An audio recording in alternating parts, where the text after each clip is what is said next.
असं आहे, कुठलेही उद्योग हे काही एका दिवसात हलवले जाऊ शकत नाही. हे उद्योग हलवले गेले पाहिजेत या संदर्भात बऱ्याच वर्षापासून चर्चा चाललेली आहे. उद्धव ठाकरेंनी त्याकरता काहीही केलेलं नाही. मला त्यांनी केलेला एक निर्णय फाईलवरचा दाखवा, एक की त्यांनी फाईल मूव्ह केली आहे असा एक निर्णय दाखवा, काही केलेलं नाही. पण मला असं वाटतं की या घटनेचं गांभीर्य लक्षात घेतलं पाहिजे आणि या सगळ्या उद्योगांना अल्टरनेट जागा दिली पाहिजे. त्याकरता निश्चितपणे सरकार पुढाकार घेईल. पुणे में जो एक्सीडेंट हुआ था उसके बाद से महाविकास आघाड़ी का आंदोलन हो रहा है, क्या कहेंगे? आयुक्तांची बदली करा किंवा हे करा. असं आहे की याचं राजकीयकरण करण्याचा प्रयत्न त्यांचा चाललेला आहे.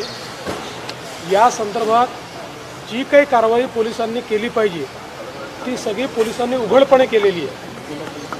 आणि एवढंच नाही तर ज्युव्हेनाईल जस्टिस बोर्डने जो चुकीचा निर्णय दिला होता त्याच्या विरोधात वरच्या कोर्टात जाऊन पुन्हा ज्युव्हेनाईल जस्टिस बोर्डाकडे ती केस रिमांड करून घेऊन तो निर्णय देखील बदललेला आहे. पहिल्यांदा पबचे जे मालक आहेत, मुलाचे जे वडील आहेत यांना देखील अरेस्ट झालेली आहे.